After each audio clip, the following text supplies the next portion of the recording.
Hello everyone, green world foundation संचलित Arya academy English medium school and junior कॉलेजमध्ये मी प्राध्यापक ईश्वर रोहन तुमच्या सर्वांचं स्वागत करतो. लास्ट लेक्चरला आपण कॉम्प्लेक्स नंबर चॅप्टर बघितला. त्या कॉम्प्लेक्स नंबर चॅप्टरमध्ये जेवढे काय आपण पॉईंट्स घेतले ते सर्व आपण आता जी युनिट टेस्ट आपली होणार आहे त्याच्यामध्ये आपले ते कंटेन असणार आहे. जे पॉईंट्स कट झालेले ते पॉईंट्स नाही केले तरी काही अडचण नाही आहे. त्याचप्रमाणे जो अँगल अँड इट्स मेजरमेंट आहे तो पण चॅप्टर तुमचा युनिट टेस्टसाठी राहणार आहे. आणि त्याचबरोबर आपण मॅथमॅटिक्स पार्ट फर्स्टमध्ये ट्रिग्नॉमेट्रीला स्टार्ट करत आहोत. तर ट्रिग्नॉमेट्री ही तुम्ही 9वी 10वीला पण जवळपास शिकलेले आहात. त्याचबरोबर मराठी मीडियममध्ये जे मराठी मीडियमची मुलं असतील त्यांच्यासाठी सांगायचं झालं तर त्रिकोणमिती असा तुम्हाला एक चॅप्टर होता 9वीला पण आणि 10वीला पण. त्याच्यामध्ये जेवढं काही बेसिक तुमचं झालेलं आहे ते सर्व बेसिकचा यूज करून आपण काय करणार आहे, जी 11ची ट्रिग्नॉमेट्री ती आपण बघणार आहे. पण त्यासाठी तुम्हाला सर्व बेसिक माहीत असणं गरजेचं आहे. तर आपण ट्रिग्नॉमेट्रीला सुरुवात करताना डायरेक्ट 11वीचं न सुरुवात करता आपण काय करणार, आधी 9वीपासून सुरुवात करणार आहे. 9वीपासून ॲक्च्युअली ट्रिग्नॉमेट्री म्हणजे काय इथपासून जी सुरुवात आपली झालेली तिथपासून आपण आधी बेसिक सर्व क्लिअर करणार आणि मग कुठं जाणार आहे 11च्या ट्रिग्नॉमेट्रीमध्ये. तर ट्रिग्नॉमेट्री म्हणजे काय, त्रिकोण म्हणजे काय, तर एक स्पेसिफिक ट्रायंगल त्याचा यूज करून काय केलेली आहे, ट्रिग्नॉमेट्री तयार केलेली आहे. तर असा कोणता स्पेसिफिक ट्रायंगलचा यूज केला ज्याला 3 अँगल असणार आहे, 3 साईड असणार आहे, असे भरपूर टाईपचे आपल्याकडे ट्रायंगल आहे. पण जी ट्रिग्नॉमेट्री डिफाईन केलेली आहे, जी ट्रिग्नॉमेट्री तयार केलेली आहे ती सगळी तयार करताना त्यांनी कशाचा विचार केला, एक स्पेसिफिक ट्रायंगलचा विचार केलेला आहे. मग तो ट्रायंगल कोणता आहे, तर तो ट्रायंगल आहे राईट अँगल ट्रायंगल. मग आता जो राईट अँगल ट्रायंगल आहे ज्याला आपण मराठीमध्ये म्हणतो काटकोन त्रिकोण. तर ज्या ट्रायंगलमध्ये त्याचा एक जो अँगल असणार तुमचा तो किती असणार आहे, 90 डिग्री असणार आहे, बरोबर. आणि उरलेले जे दोन आहे ते दोन्ही जे अँगल तुमचे इथं राहतात ते दोन्ही अँगल्स काय असतात, तुमचे ॲक्यूट अँगल असतात ज्याला आपण लघुकोन म्हणतो, बरोबर. आणि जो एक अँगल आहे तो तुमचा काटकोन असणार आहे. हे जे 3 अँगल आहे ज्याच्या 3 साईड आहे त्याच्यावरती जी आपण ट्रिग्नॉमेट्री बघणार आहे सगळी ट्रिग्नॉमेट्री कशावर डिफाईन केलेली आहे, तुमच्या राईट अँगल ट्रायंगलवरती. मग आता राईट अँगल ट्रायंगल म्हटलं तर त्याचे 3 अँगल्स येतात. 3 अँगल्समधला तुमचा एक अँगल 90 डिग्री त्याचा विचार आपण करणार नाही. पण त्याच्यामध्ये तुमचे 2 अँगल्स आहे जे तुमचे काय असतात ॲक्यूट, बरोबर. तर आपण कुठलाही एक अँगल जो आहे त्या अँगलला एक अँगलला मी काहीतरी थीटा म्हटलं, बरोबर. एक अँगल घेतला मी, या ट्रायंगल आपण काहीतरी नाव देऊया, ट्रायंगल ABC, ओके. तर हा जो ट्रायंगल ABC याच्यामधला जो अँगल C आहे त्याला आपण काय म्हटलं, थीटा म्हटलं. तर मग या थीटासाठी त्यांनी काही रेशो डिफाईन केले ज्याला आपण म्हणतो साईन, कोसाईन, टँजेंट, कोटँजेंट, त्यानंतर सेकंट आणि कोसेकंट असे जे रेशो तयार केलेले ते रेशो कशा पद्धतीने डिफाईन केलेले तर ते तुमचं 9वीला झालेलं होतं. तर आपण त्याच बघतोय. तर त्याच्यापासून त्यांनी जे अँगल रेशो आपण घेतलेले त्याच्यामध्ये पहिला आहे तुमचा साईन ऑफ जो आहे तो अँगल म्हणजे काय असणार, इथं थीटा असणार आहे. मग हा जो साईन थीटा आहे हा कसा डिफाईन केला आहे, तर तो असा डिफाईन केला आहे बघा. जो तुमचा थीटा आहे तर थीटाच्या जी अपोजिट साईड आहे त्याला आपण म्हणतो इथं अपोजिट साईड. त्यानंतर थीटाची जी लगतची बाजू आहे त्याला मराठीत लगतची म्हणतो आपण, इंग्लिशमध्ये त्याला म्हणतो आपण ॲडजेसंट साईड. आणि त्याचबरोबर हायपोटेनस तुम्हाला सर्वांना माहिती आहे ज्याला आपण मराठीमध्ये काय म्हणतो, कर्ण म्हणतो, बरोबर ना. तर ह्या ज्या 3 साईड आहे त्या 3 साईडला आपण नाव दिलं ते कशावरून दिलं, त्या थीटावरून. तर थीटाच्या समोरची जी बाजू आहे ज्याला आपण विरुद्ध बाजू म्हणतो त्याला आपण इंग्लिशमध्ये म्हणतो अपोजिट साईड. जे थीटाच्या लगतची बाजू आहे, आता थीटाच्या लगत 2 बाजू आहे, एक हायपोटेनस आणि कोणती आहे ॲडजेसंट. पण स्पेसिफिक जे हायपोटेनस आहे त्याला आपण वेगळं म्हणणार आहे. तर एक जी साईड राहते तुमची त्याची कोणती असणार आहे, ती थीटाच्या जवळची ॲडजेसंट साईड ती आपण इथं काय म्हटलंय, BC म्हटलंय. आणि हायपोटेनस तुम्हाला माहिती ज्याला आपण मराठीमध्ये काय म्हणतो, कर्ण म्हणतो. तर याचा यूज करून आपण ते रेशो डिफाईन करणार आहे. तर साईन थीटा असा डिफाईन केलं बघा, opposite side divided by hypotenuse. Opposite side divided by hypotenuse. तर अपोजिट ज्याला मराठीत आपण विरुद्ध बाजू म्हणतो आणि हायपोटेनस ज्याला आपण मराठीत काय म्हणतो, कर्ण म्हणतो. तर इथं अपोजिट साईड कोणती आपली, थीटाच्या अपोजिट कोणती आहे, AB, ज्याला आपण काय म्हणणार AB डिवायडेड बाय, बरोबर. आता हायपोटेनस काय आपल्याकडे AC, म्हणजे इथं किती ना डिवायडेड बाय AC. त्यानंतर जो सेकंड रेशो आहे तो आहे आपला कॉस ऑफ थीटा. आता हा कॉस ऑफ थीटा जो असतो तो कॉस ऑफ थीटा कसा डिफाईन केला बघा, तो असा डिफाईन केला ॲडजेसंट साईड डिवायडेड बाय हायपोटेनस. आता ॲडजेसंट साईड कोणती आपल्याकडे, थिटाच्या ॲडजेसंट कोणती आहे, BC डिवायडेड बाय हायपोटेनस आपल्याला माहिती ती कोणती तुमची AC आहे. हा झाला तुमचा कॉस थिटा. त्यानंतर जो टॅन थिटा आहे तो असा डिफाईन केला आहे बघा. टॅन थिटा तुमचा असा आहे opposite side divided by adjacent side. इथं आपली जी अपोजिट आहे ती कोणती आहे, AB, आणि जी ॲडजेसंट आहे ती कोणती आहे तुमची BC. अपोजिट साईड कोणती आहे तुमची AB आणि ॲडजेसंट कोणती आहे BC. तो झाला तुमचा टॅन थिटा. त्यानंतर त्याच्या पुढचा आहे रेशो तुमचा कॉट ऑफ थिटा. तर कॉट ऑफ थिटा जो आहे तो तुमचा येणार आहे बघा, तो असं तुमचा ॲडजेसंट डिवायडेड बाय अपोजिट साईड. तर ॲडजेसंट साईड कोणती आहे आपली, ॲडजेसंट साईड कोणती आहे BC divided by opposite side कोणती आहे आपली AB. त्यानंतर त्याच्या पुढचा जो 5 नंबरचा आहे तो आहे तुमचा सेक ऑफ थिटा. हा जो सेक ऑफ थिटा आहे तो असा डिफाईन केला आहे बघा, हायपोटेनस डिवायडेड बाय ॲडजेसंट. आता तुम्ही इथं निरीक्षण करायचं आहे व्यवस्थित, आपण ज्या साईड लिहितो त्याच्यामध्ये सेकंड जो आहे तो काय, हायपोटेनस डिवायडेड बाय ॲडजेसंट. हायपोटेनस आहे आपली AC डिवायडेड बाय ॲडजेसंट काय आपली BC. त्यानंतर लास्टचा जो आहे तो आहे तुमचा कोसेक ऑफ थिटा. तो असणार आहे तुमचा hypotenuse divided by opposite side. Hypotenuse divided by opposite. Hypotenuse आहे आपल्याकडे AC divided by opposite side काय आपली AB. तर अशा पद्धतीने तुमचे 6 ट्रिग्नोमेट्रिक रेशो काय केलेले, डिफाईन केलेले. तुम्हाला माहिती याच्यामध्ये जेवढ्या काही व्हॅल्यूज आहे सगळ्या तुमच्या 3च साईडवर डिपेंड आहे. ते कोणते आहे, अपोजिट, ॲडजेसंट आणि हायपोटेनस. तुम्हाला हे जेवढे आपण इथं 6 रेशो लिहिलेले, या 6 रेशोचा यूज करून पुढे एक्झाम्पल काय करायचे, सॉल्व करायचे. त्यासाठी तुम्हाला माहीत असणं खूप गरजेचं आहे की साइन थिटाला आपण काय म्हणणार आहे, opposite side divided by hypotenuse, बरोबर. कॉस थिटा म्हणजे काय असतो, adjacent side divided by hypotenuse. Tan theta काय असतो, opposite side divided by adjacent side. त्यानंतर कॉट थिटा असतो adjacent side divided by opposite side. Sec of theta असतो hypotenuse divided by adjacent. आणि कोसेक थिटा काय असतो, hypotenuse divided by opposite side. तर यांच्यामध्ये तुम्हाला काहीतरी रिलेशन घ्यायचे आणि त्या रिलेशनचा यूज आपल्याला काय करायचं, फॉर्म्युला म्हणून करायचा. तर ते रिलेशन आपण कसे घेणार आहे ते आपण बघतोय. तुम्हाला हे जेवढे 6 फॉर्म्युले आपण इथं लिहिले याचा यूज करायचा आहे. ते रिलेशन आपण काय करणार आहे, फाइंड करणार आहे. तर आता जर केअरफुली तुम्ही बघितलं तर सगळ्यात पहिलं जे रिलेशन आपल्याला भेटणार आहे ते असं भेटणार आहे, जो साइन थिटा आहे, हा जो साइन थिटा आहे तो जर तुम्ही केअरफुली बघितला आणि कोसेक थिटा जर तुम्ही केअरफुली बघितला तर तुमची एक गोष्ट लक्षात येईल. साइन थिटा काय तुमचा अपोजिट डिवायडेड बाय हायपोटेनस आहे आणि कोसेक थिटा जर बघितला तर तो तुमचा काय, हायपोटेनस डिवायडेड बाय अपोजिट आहे. म्हणजेच काय की साइन थिटाचा जर तुम्ही उलटा केला म्हणजे काय, त्याचा रेसिप्रोकल केला, त्याचा व्यस्त केला तर तो तुम्हाला काय भेटणार आहे, कोसेक थिटा. व्यस्त ज्यावेळेस आपण करतो त्यावेळेस काय करतो, डिवाइड न्यूमरेटरला घेतो आणि न्यूमरेटर कुठे घेतो, डिनॉमिनेटरला घेतो. तेच तुमचं कुठं झालं आहे, कोसेक थिटामध्ये. याच्यावरून आपण काय म्हणू शकतो बघा, लक्ष व्यवस्थित, cosec theta is equal to आपण असं म्हणू शकतो 1 डिवायडेड बाय साइन थिटा.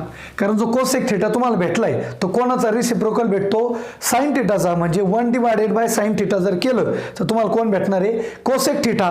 आणि त्या उलट साइन थिटा इकडे घ्या, कोसेक इकडे घ्या, तर तुम्हाला हे भेटणार sine theta is equal to 1 divided by cosec theta. हे झाले तुमचे 2 फॉर्म्युले. रिलेशन तुम्ही व्यवस्थित लक्षात घ्या. साइन थिटा आणि कोसेक मध्ये तुमचा डिफरन्स काय आहे की दोन्ही एकमेकाचे काय भेटतात, तर रेसिप्रोकल.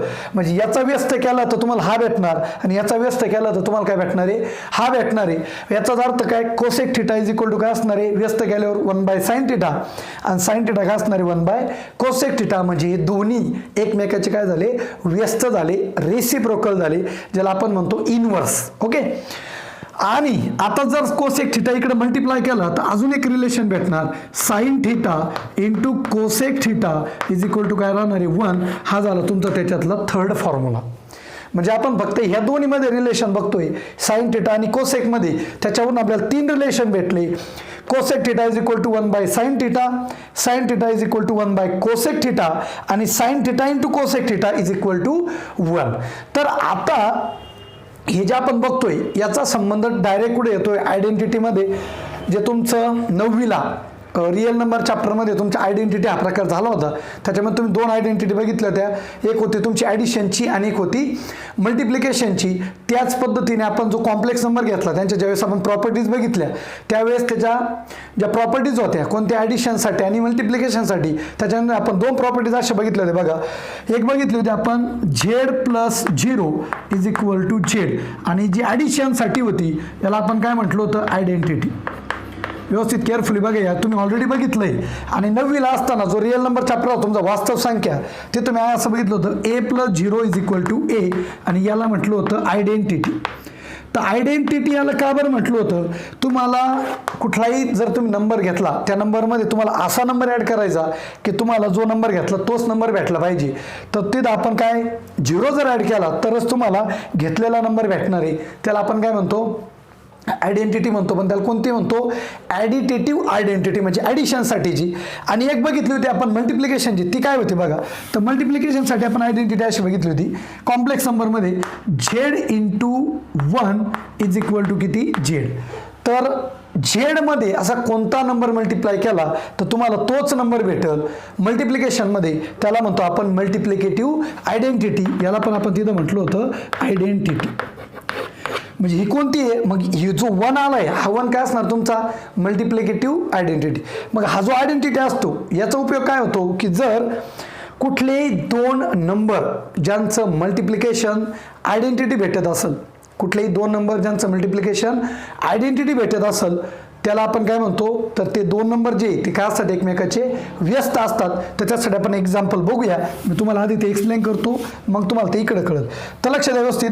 समजा एक नंबर घेतो समजा मी 2 घेतो बरोबर आणि 2चा जर मी व्यस्त केला तर तुम्हाला काय भेटणार आहे 1/2 भेटणार. हे तुम्हाला माहिती बरोबर ना. व्यस्त म्हणजे काय इनवर्स. 2चा इनवर्स जर केला तर 2 आपण डिनॉमिनेटरला लिहिणार म्हणजे 2 इनवर्स म्हणजेच काय भेटतो आपल्याला 1/2.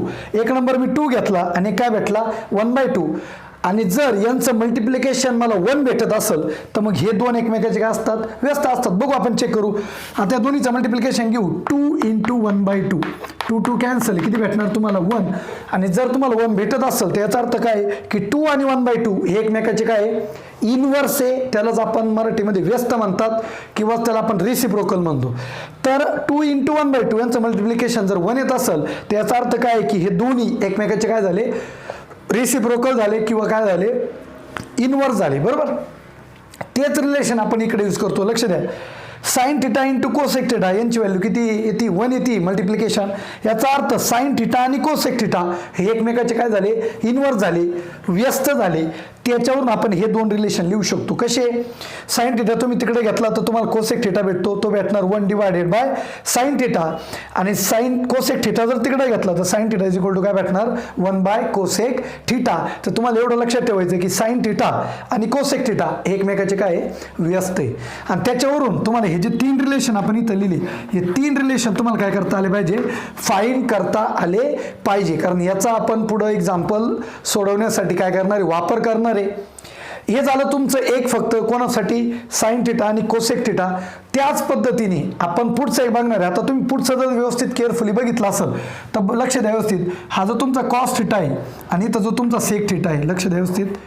कॉस थिटा आणि सेक थिटा ह्या कॉस थिटा आणि सेक थिटामध्ये केअरफुली जर बघितलं तर तुमच्या लक्षात येईल की कॉस थिटा कसा डिफाईन केला ॲडजेसंट डिव्हायडेड बाय हायपोटेनस.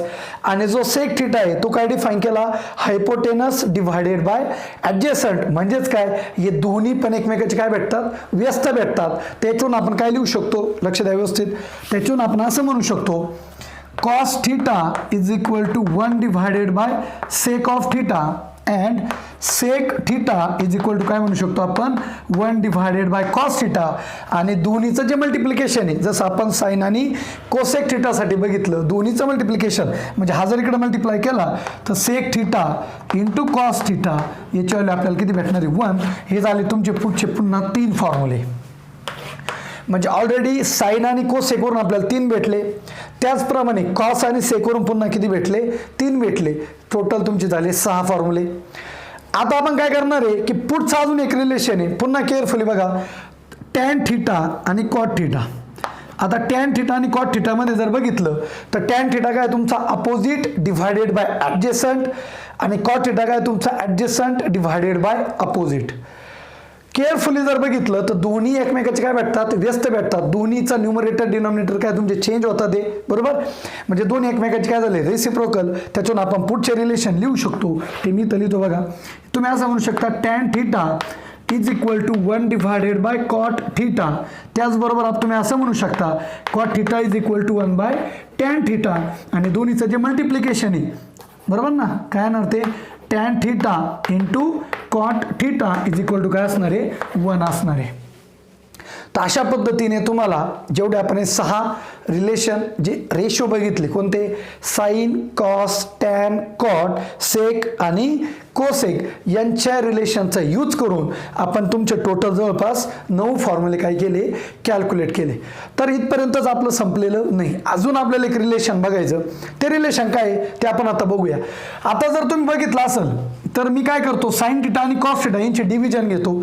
तर काय येईल बघा, मी असं घेतो बघा, sign theta divided by cos theta. आता इथं जर व्हॅल्यू पुट केल्या तुम्ही, साइन थिटा म्हणजे काय A B divided by A C, A B divided by A C आणि डिव्हायडेड बाय कॉस थिटाची व्हॅल्यू बघा B C divided by A C. Okay, B C divided by A C. आता तुम्ही carefully बघितलं तर दोन्हीचा जो डिनॉमिनेटर आहे तो सेम आहे. तो डिनॉमिनेटर तुमचा काय होणार कॅन्सल, ए सी ए सी कॅन्सल, वरती काय राहिला ए बी डिव्हायडेड बाय काय राहिला बी सी. आता A B divided by B C याची व्हॅल्यू आपल्याकडे आहे. काय व्हॅल्यू बघा, A B divided by B C म्हणजे कोण आहे टॅन थिटा. म्हणजे तर तुम्ही याला काय म्हणू शकता टॅन थिटा. आणि एल एच एसला काय तुमचं साइन थिटा डिव्हायडेड बाय काय कॉस ऑफ थिटा. येतं का लक्षात. तर तुम्ही याच्यावरून हा फॉर्म्युला म्हणू शकता tan theta is equal to sine theta divided by cos theta. आणि आता त्याच्या उलट तुम्हाला माहिती आहे टॅन थिटा आणि कॉट थिटा हे काय एकमेकाचे व्यस्त आहे, बरोबर. म्हणजे कॉट थिटा काय भेटणार याच्यावरून, कॉट थिटा जर घेतला तर जो टॅन थिटा आहे त्याचं काय होणार रेसिप्रोकल होणार. म्हणजे कॉस वरती जाणार, साइन खाली येणार. तर कॉट थिटाला तुम्ही असं म्हणू शकता cos theta divided bye sine theta. हे झालं तुमचं पुढचं रिलेशन.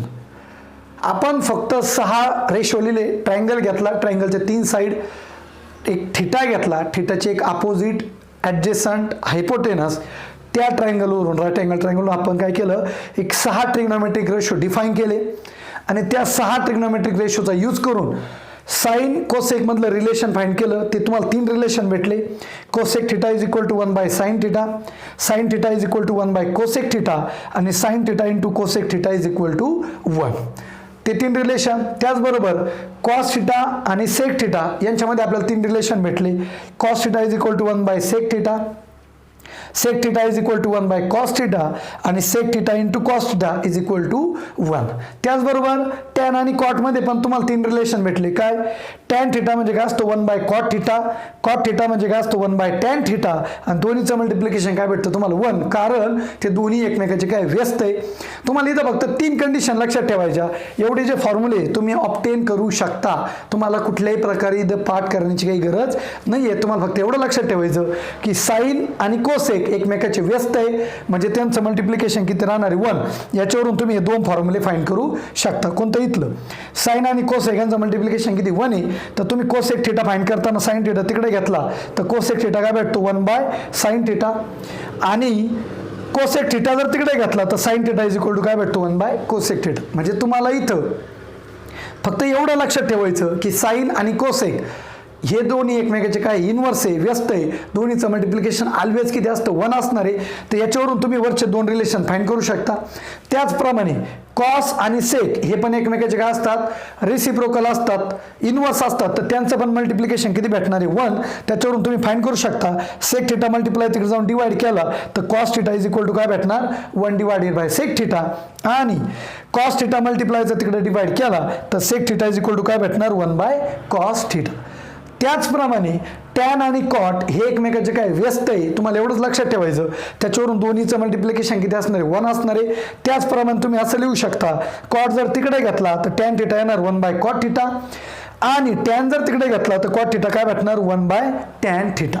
तर अशा पद्धतीने हे तुमचे 9 रिलेशन आणि त्याचबरोबर साइन आणि कॉस यांचा यूज करून आपल्याला पुन्हा 2 रिलेशन भेटले. त्याच्यामधलं पहिलं एक आहे की टॅन थिटा म्हणजे काय असतो sine theta divided by cos theta आणि कॉट थिटा म्हणजे काय असतो, cos theta divided bye sine theta.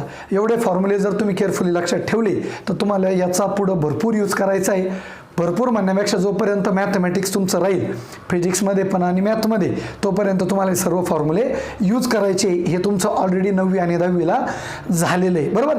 तर याच्यानंतर तुम्ही बघितलं तर ट्रिग्नोमेट्रिक आयडेंटिटीज. तर ट्रिग्नोमेट्रिक आयडेंटिटीजकडे आपण नंतर जाऊया. त्याच्या आधी आपण काय करू, यांच्या अँगल, डिफरंट अँगलसाठी काय केलेलं आहे, यांच्या व्हॅल्यू डिझाईन केलेलं आहे. त्या कशा पद्धतीने केलं आहे आपण तो टेबल एकदा बघू. आणि मग नंतर बघा जो टेबल आहे तुमचा ट्रिग्नोमेट्रीचा, तो जर तुम्हाला व्यवस्थित कळून घ्यायचा असेल तर त्यासाठी तुम्हाला हे जे रिलेशन आहे हे माहीत असणं खूप गरजेचं आहे. येतं एक लक्षात. हे रिलेशन जर तुम्हाला व्यवस्थित माहीत असेल तर ट्रिग्नोमेट्रीचा जो व्हॅल्यूचा टेबल आहे 0 डिग्री, 30 डिग्री, 45, 60 आणि 90 या व्हॅल्यू तुम्हाला लक्षात ठेवायला खूप सोपं जाईल. कुठल्याही प्रकारे पाठ करायची काही गरज नाही आहे. तर आपण ट्रिग्नोमेट्रीचं टेबल बघू, त्याच्यामध्ये आपण हे रिलेशन यूज करणार आहे. पुन्हा मी त्यावेळेस ते रिपीट करल. तर तो टेबल आपण आधी घेऊ आणि मग नंतर काय करू, पुढं त्या पॉईंटकडे जाऊ, ट्रिग्नोमेट्रिक आयडेंटिटीजकडे. तर आता ट्रिग्नोमेट्रिक टेबल बघू. त्यासाठी मी काय करतो, ते रफ करतो. तुम्ही हे फॉर्म्युले व्यवस्थित लिहून ठेवा. याचा तुम्हाला काय करायचं आहे, यूज करायचा आहे. तर आपण बघू आता ट्रिग्नोमेट्रीच्या व्हॅल्यूचा टेबल. तर आता त्या टेबलमध्ये तुम्हाला माहिती आहे, तुम्ही 9वीला पण तो बघितला, 10वीला पण बघितला. तर तुमचे 6 ratio sine, cos, tan, cot, sec आणि कोसेक आणि त्याचबरोबर त्यांच्या व्हॅल्यूज, बरोबर. तर त्या आपण घेतल्या होत्या एक 0 डिग्रीसाठी, बरोबर. आता मी तर डिग्रीमध्ये सांगतो, ॲक्च्युली आपण इथून पुढे ते रॅडियनमध्ये बघणार आहे. तर डिग्रीमध्ये तुम्ही असं बघितलं होतं 0 डिग्री, त्यानंतर 30 डिग्री, त्यानंतर 45 डिग्री, त्यानंतर 60 डिग्री आणि काय बघितलं होतं 90 डिग्री. इथपर्यंत तुमचं जे झालं ते कितवीला झालं होतं, 9वी आणि 10वी दोन्ही वर्ष तुम्ही बघितलेलं आहे. आणि इथं जे होते तुमचे, तर इथं होते तुमचे रेशोज, बरोबर. तर रेशो कोणते होते तुमचे, इथं बघा, इथं पाहिलं आहे तुमचा साईन, बरोबर ना. मग साईन ऑफ 0, 30 वगैरे ते अँगल डिफरंट आहे, त्यानुसार त्या व्हॅल्यू येऊन जातील. दुसरा तुमचा कॉस, हा सिक्वेन्स तुम्हाला लक्षात ठेवावा लागेल. त्यानंतर आहे तुमचा टॅन, त्यानंतर आहे कॉट, त्यानंतर सेक आणि त्यानंतर काय असणार आहे कोसेक. तर एकदा जर तुम्ही हा फॉर्मॅट लक्षात ठेवला, sign, cos, tan, cot, sec आणि कोसेक, तुम्हाला इथं कुठल्याही प्रकारे व्हॅल्यू पाठ करायची गरज नाही. फक्त व्यवस्थित केअरफुली लक्ष द्या. तुम्हाला मी शॉर्टकट सांगतो व्यवस्थित. तर हे 0, 30, 45, 60 आणि 90 व्यवस्थित लिहून घ्यायचं. आणि आता आपण इथं काय करणार आहे, त्यांच्या व्हॅल्यूज लिहिणार आहे. तर अशा पद्धतीने बघा, सर्वप्रथम ज्यावेळेस आपण साईनचं लिहिणार आहे त्यावेळेस आपण काय करणार आहे, इथे तुम्हाला 1, 2, 3, 4 आणि 1, 2, 3, 4 आणि 5 कॉलम आहे तुमचे. साईनच्या ज्या व्हॅल्यू तुम्हाला लिहायच्या त्या जर तुम्हाला लिहिता आल्या तर कॉस, टॅन, कॉट, सेक आणि कोसेक याच्यातल्या कुठल्याही व्हॅल्यू लिहायला तुम्हाला काही अडचण येणार नाही. तर आधी ज्या साईनच्या व्हॅल्यू लिहायच्या त्या तुम्हाला कशा लिहायच्या त्यासाठी तुम्ही व्यवस्थित लक्ष द्या. सर्वप्रथम काय करायचं आहे, मी आता इथं तुम्हाला आधी खाली सांगतो, मग आपण त्या व्हॅल्यूवरती लिहूया. लक्ष द्या व्यवस्थित. सर्वप्रथम तुम्ही काय करायचं, व्हॅल्यू लिहून घ्यायच्या 0, 1, 2, 3 आणि 4. 0, 1, 2, 3 आणि 4. कारण आपल्याकडे किती कॉलम आहे, 1, 2, 3, 4 आणि 5. तर त्या व्हॅल्यू कोणत्या लिहून ठेवायच्या तुम्ही, 0 डायरेक्ट इथं लिहायच्या नाही, आधी आपल्याला प्रोसिजर करायची आहे. 0, 1, 2, 3 आणि 4. तर ह्या ज्या तुमच्या 5 व्हॅल्यू आल्या या प्रत्येक व्हॅल्यूला काय करायचं, 4ने डिवाइड करायचं. जर आता मी प्रत्येक व्हॅल्यूला 4ने जर डिवाइड केलं तर येणार 0 डिवायडेड बाय 4, येणार 1 डिवायडेड बाय 4, येणार 2 डिवायडेड बाय 4, येणार 3 डिवायडेड बाय 4 आणि येणार 4 डिवायडेड बाय 4. सर्वप्रथम आपण काय केलं, 5 व्हॅल्यू लिहून घेतल्या, 0, 1, 2, 3, 4 आणि नंतर त्याला 4ने प्रत्येक याला काय केलं, डिवाइड केलं. आता डिवाइड केल्यानंतर तुम्हाला माहिती 0ला जर 4ने डिवाइड केलं तर आन्सर किती येणार आहे 0. 1ला 4ने डिवाइड केलं ते ॲज इट इज राहणार 1 डिवायडेड बाय 4. 2ला 4ने जर डिवाइड केलं तर व्हॅल्यू किती राहणार आहे 1 डिवायडेड बाय 2, कारण 2ने याला भाग जातो. आणि हे पण तुमचं पुढचं तसंच 3 डिवायडेड बाय 4 आणि जो 4 डिवायडेड बाय 4 आहे तो किती असणार आहे तुमचा 1 असणार आहे, बरोबर. म्हणजे ह्या ज्या तुमच्या व्हॅल्यू आल्या कोणत्या 0, 1/4, 1/2, 3/4 आणि 1, कधी 4ने त्या व्हॅल्यूला डिवाइड केल्यानंतर या सगळ्याचं काय घ्यायचं, रूट घ्यायचं, स्क्वेअर रूट घ्यायचं आणि मग स्क्वेअर रूट घेतल्यानंतर ज्या व्हॅल्यू येतील त्या कुठे लिहायच्या तुमच्या साईनच्या कॉलममध्ये, रोमध्ये. ओके. तर हा जो डिनोट करणारा 0 डिग्रीसाठी हा 30, 45, 60 आणि 90. तर हे ज्या व्हॅल्यूत आले प्रत्येक व्हॅल्यूचं काय घ्यायचं, वर्गमूळ घ्यायचं, स्क्वेअर रूट घ्यायचं. झिरोचं जर घेतलं तर किती भेटणार, झिरोचं जर घेतलं तर किती भेटणार आहे, झिरोच भेटणार आहे. 1/4चं जर रूट घेतलं, लक्षात आहे बरं का, 1/4चं जर रूट घेतलं तर तुम्हाला माहिती 1चं रूट 1 येणार आणि डिवाइडचा जो 4 आहे त्याचं रूट किती भेटतं, 2 भेटतं. हे पण तुम्हाला माहिती बरोबर. म्हणजे 1/4चं रूट घेतलं तर किती भेटणार ते 1/2. त्यानंतर जो थर्ड आहे, थर्ड काय तुमचा 1/2, त्याचं जर रूट घेतलं तर 1चं रूट 1 येणार पण 2चं रूट निघत नाही तर ते काय येणार आहे 1/√2 येणार आहे. त्याचबरोबर जो थर्ड आहे पुढचा फोर्थ तो किती तुमचा 3/4, तर 3चं रूट निघत नाही म्हणजे तो येणार √3 आणि 4चं रूट जर घेतलं तर किती भेटणार आहे 2 भेटणार आहे. आणि राहिलं लास्ट 1चं रूट जर घेतलं तर 1चं रूट किती भेटतं तुम्हाला 1च भेटणार आहे. ते तुम्हाला व्यवस्थित माहिती. मी पुन्हा एकदा रिपीट करतोय, व्यवस्थित लक्ष द्या. तुम्ही हा फॉर्मॅट लिहिल्यानंतर 0, 30 डिग्री, 45, 60 आणि 90 आणि इकडे sine, cos, tan, cot, sec आणि कोसेक. सगळ्यात आधी काय करायचे 5 नंबर लिहायचे 0, 1, 2, 3 आणि 4. त्या प्रत्येक नंबरला 4ने डिव्हाइड करायचं. डिव्हाइड केल्यानंतर ज्या व्हॅल्यू तुम्हाला भेटत आहे त्या व्हॅल्यूचं काय घ्यायचं, स्क्वेअर रूट घ्यायचं. तर तुम्हाला काय भेटणार, त्या व्हॅल्यू भेटणार साईनच्या रोमध्ये 0 डिग्रीसाठी 0, 30साठी 1/2, 45साठी 1/√2, 60साठी √3/2 आणि 90 डिग्रीसाठी किती भेटणार आहे 1 भेटणार आहे. प्रोसिजर खूप सिम्पल आहे, तुम्हाला फक्त कळून घ्यावे लागेल. हा शॉर्टकट तुम्ही कसा लक्षात ठेवायचा तुम्ही बघा, तो काही खूप अवघड अजिबात नाही आहे. ठीक आहे. आता ज्यावेळेस तुमच्या साईनच्या व्हॅल्यू येत आहे तिथून पुढे तुमचं काम खूप सोपं आहे. पुढे तुम्हाला एकही व्हॅल्यू पाठ, याच्यात कुठलीच व्हॅल्यू पाठ करायची मी असं म्हटलोच नाही. तुमचा हा पूर्ण टेबल पाठ करा असा माझा शब्द अजिबात नाही. तुम्हाला तो कसा आणायचा मी तुम्हाला सांगतोय. ज्यावेळेस तुमच्या साईनच्या व्हॅल्यू आलेल्या आहे त्यावेळेस काय करायचं, आता ज्यावेळेस तुम्हाला आता कॉसच्या लिहायच्या तर काय करायचं, ज्या तुम्ही साईनच्या लिहिल्या त्याच व्हॅल्यू रिव्हर्स ऑर्डरने म्हणजे उलट्या पद्धतीने कुठे लिहायच्या कॉसमध्ये. कशा, इकडं सुरुवात कुठून केली ती 0 पासून बरोबर इथं लिहायला, तर तिकडून काय करायची उलटी करायची म्हणजे 1 आधी इथं लिहिणार. नंतर दुसरी व्हॅल्यू कोणती √3/2, ही तिथं आहे तिथंच येणार 1/√2, पुढे येणार 1/2 आणि शेवट येणार 0. म्हणजे ज्या साईनच्या व्हॅल्यू आल्या त्या जर उलट्या लिहिल्या तर त्या कोणाच्या झाल्या, तुमच्या कॉसच्या झाल्या. ह्याच्यामध्ये मला नाही वाटत कोणाला काही अडचण असेल. ज्या साईनच्या व्हॅल्यू येतात त्याच काय करायच्या उलट्या लिहायच्या, त्या कोणाच्या होणार आहे कॉसच्या होणार आहे. आता राहिला प्रश्न टॅनचा. आता टॅन फाइंड करण्यासाठी तुम्हाला एक रिलेशन गरजेचं आहे, जे ऑलरेडी मी तुम्हाला सांगितलं ते तुमचं हे बघा. मी असं म्हटलं होतं तुम्हाला टॅन थिटा म्हणजे काय असतो sine theta divided by cos theta, कारण हा फॉर्म्युला तुम्हाला माहित असणं गरजेचं आहे जर तुम्हाला काय करायचं असेल टॅनच्या व्हॅल्यू लिहायच्या असतील. एकदम सिंपल आहे. टॅन फाइंड करण्यासाठी ज्या साईनच्या व्हॅल्यू आहे आणि ज्या कॉसच्या व्हॅल्यू यांची काय करायची डिव्हिजन, ती काय करत बसायची नाही, आपण ते डायरेक्ट पण करू शकतो. तर 0/1 किती भेटणार 0. म्हणजे 0ला कुठल्याही नंबरने जर डिवाइड केलं 0 सोडून तर व्हॅल्यू किती येते त्याची 0ची येते. म्हणजे टॅनची पहिली व्हॅल्यू भेटणार 0. पुढची डिव्हिजन करा 1 हा डिवायडेड बाय हा जर केला तर इथं 2 काय होणार कॅन्सल, इथला 1 आणि याचं काय येणार √3. तुम्हाला जर डायरेक्ट कळत नसेल तर तुम्ही काय करायचं इकडे व्हॅल्यू त्या व्यवस्थित लिहून घ्यायच्या. म्हणजे तुम्हाला काय करायचं आहे जो सेकंड घ्यायचा इथे या दोन्हीची डिव्हिजन करायची, ते येणार 1/2 डिवायडेड बाय √3/2, 2 कॅन्सल, हे भेटणार 1/√3. तर तुमचं ती पुढची व्हॅल्यू झाली बरोबर. त्याच्यानंतर या दोन्हीची डिव्हिजन जर केली तर दोन्ही सेम आहे. तुम्हाला माहिती आहे 2 सेम नंबर असेल दोन्हीची डिव्हिजन असेल तर व्हॅल्यू किती येणार 1. म्हणजे या दोन्हीची जर डिव्हिजन केली तर किती भेटणार 1. त्यानंतर पुढे डिव्हिजन करा, इथं 2 काय म्हणणार कॅन्सल, इथं राहिलं √3 आणि डिवाइडला 1, तो लिहिला नाही लिहिला फरक पडणार नाही. मला नाही वाटत इथं कुणाला इथं डिव्हिजन करायला काही प्रॉब्लेम असेल. तुम्ही 11वीला आहे तुम्हाला डिव्हिजन तर जमायलाच पाहिजे. त्यानंतर 1/0 हा जो प्रश्न आहे मी तुम्हाला विचारला होता की कुठल्याही नंबरला जर 0ने डिवाइड केलं बरोबर ना तर त्याची व्हॅल्यू काय होती नॉट डिफाईन येते. त्याचा संबंध तुमचा ऑलरेडी ट्रिग्नोमेट्रीमध्ये येऊन गेला होता. तर तुम्ही इथं म्हटले होते नॉट डिफाईन, तुम्ही इथं काय म्हटले होते नॉट डिफाईन. तर ॲक्च्युअली नॉट डिफाईन म्हणण्यापेक्षा तिथं आपण काय म्हणतो त्याला इन्फिनिटी म्हणतो. तर इथं लिहिताना आपण काय लिहिणार आहे इन्फिनिटी लिहिणार आहे. ती सांगूच शकत नाही म्हणजेच काय इन्फिनिटी. ओके. तर ते पण मी तुम्हाला रेफरन्स सांगितलं होतं की टॅनची जी व्हॅल्यू आहे कोणती 90 डिग्रीसाठी जी टॅनची व्हॅल्यू ती काय असते नॉट डिफाईन. का बरं, कारण तो रेशो कोणाचा आहे साईन आणि कॉसचा 1/0, तो काय येतो तुमचा नॉट डिफाईन. आता कॉट लिहायचं तुम्हाला टॅनपर्यंत काही अडचण नाही. आता कॉट लिहायचा तर एकदम सिंपल आहे, ज्या टॅनच्या व्हॅल्यू आल्या त्याच उलट्या लिहिल्या की कोणाच्या होणार आहे, कॉटच्या.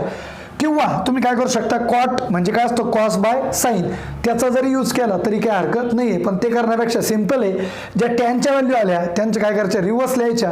म्हणजे इन्फिनिटी पासून सुरुवात करा, किती येणार इन्फिनिटी, नंतर इथे येणार √3, नंतर 1चा 1 ॲज इट इज राहणार, पुढे येणार 1/√3 आणि लास्टला काय येणार इथं 0 येणार आहे. काय करायचं, ज्या टॅनच्या व्हॅल्यू आल्या त्यांना काय करायचं, रिव्हर्स ऑर्डर लिहायचं, उलटं लिहायचं. ते कोणाच झाल्या, कॉटच्या. आता राहिला प्रश्न सेकचा. आता सेक म्हणजे तुम्हाला रिलेशन माहिती, आपलं असं रिलेशन झालं तर बघा, सेक थिटा म्हणजे काय असतो, 1/cos थिटा. हे ऑलरेडी मी तुम्हाला लिहून दिलं तर आजच झालंय आपलं आजच्या लेक्चरमध्ये. सेक थिटा म्हणजे काय असतो, 1/cos थिटा. म्हणजे सेकच्या व्हॅल्यू लिहिताना तुम्हाला काय करायचं, ज्या कॉसच्या व्हॅल्यू ना त्यांचं काय करायचं, उलटा. उलटा म्हणजे काय, रेसिप्रोकल. म्हणजे न्यूमरेटर डिनॉमिनेटरला घ्यायचा आणि डिनॉमिनेटर न्यूमरेटरला. तर 1चा रेसिप्रोकल केला तर 1च भेटणार आहे, कारण 1/1 किती होतो, 1. √3/2चा जर उलटा केला तर 2 वरती जाणार, √3 कुठे येणार, खाली. 1/√2चा जर उलटा केला तर तो काय भेटणार, √2/1. पण डिवाइडचा 1 लिहिला नाही, लिहिला फरक पडणार नाही. त्यानंतर 1/2 आहे, त्याचा उलटा केला तर तो किती भेटणार, 2/1. पण 1 लिहिला नाही, लिहिला फरक पडणार नाही. आणि आता सगळ्यात शेवट महत्त्वाचं, हा जो 0 आहे याचा रेसिप्रोकल करायचा. पण लक्षात ठेवा, याला डिवाइडला काहीच नाही, म्हणजे किती असतो 1. आणि त्याचा जर उलटा केला तुम्ही, बरोबर ना, त्याचा जर काय केला, उलटा केला तर तुम्हाला काय भेटणार, तो 1/0 भेटणार. लक्षात ठेवा, 0चा रेसिप्रोकल जर केला तो काय असतो, नॉट डिफाईन. म्हणजे इथं जर तुम्ही 0चा रेसिप्रोकल केला तर तुम्हाला काय भेटणार आहे, तो नॉट डिफाईन. हा झाला तुमचा सेक. याच्यातली कुठली व्हॅल्यू पाठ करायची अजिबात नाही. त्यानंतर जो कोसेक आहे, सिंपल आहे, जो सेक आला त्याला उलट लिहा, तो झाला तुमचा कोसेक. तर इन्फिनिटी आधी येणार, त्यानंतर घेणार 2, इथला √2 ॲज इट इज, पुढे येणार 2/√3 आणि शेवट काय येणार आहे 1. हा झाला तुमचा ट्रिग्नॉमेट्रीच्या व्हॅल्यूजचा टेबल.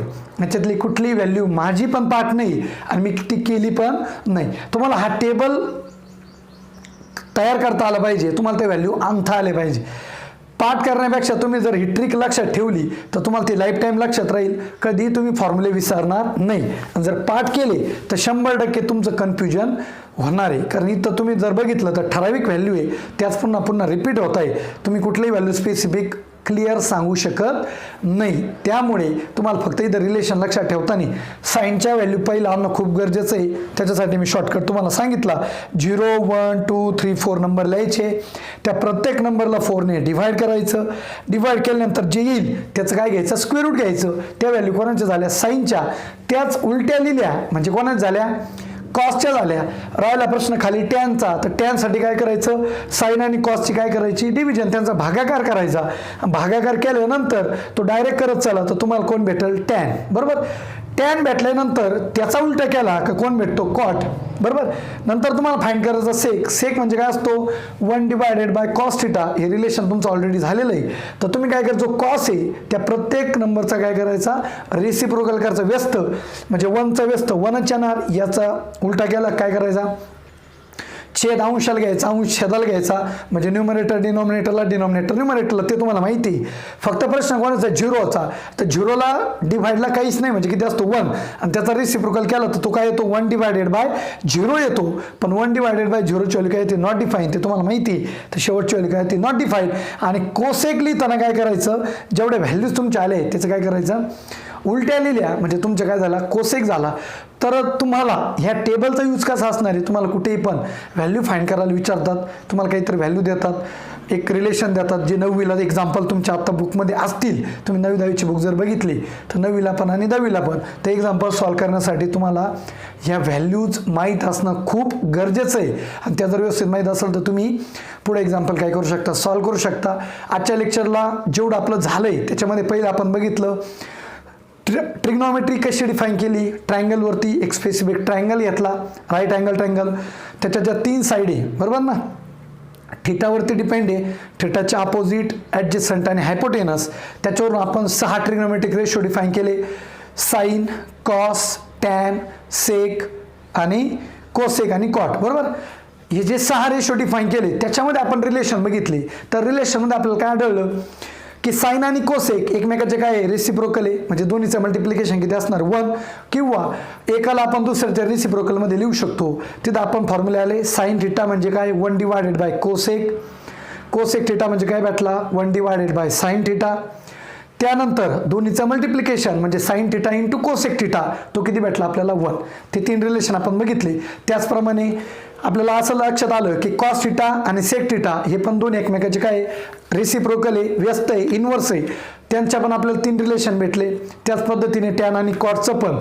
तर जेवढे फॉर्म्युले आपले झाले, रेशो असेल opposite upon hypotenuse sine theta cos theta कुठपर्यंत कोसेकपर्यंत, आणि प्लस जे रिलेशन बघितले आणि जो ट्रिग्नोमेट्रीचा टेबल झाला, ह्या गोष्टी व्यवस्थित करा.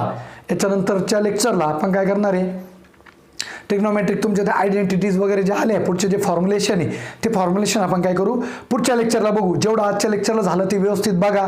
याच्यामध्ये जर काही अडचण असेल तर होणाऱ्या झूम मीटिंगमध्ये मला विचारा. धन्यवाद.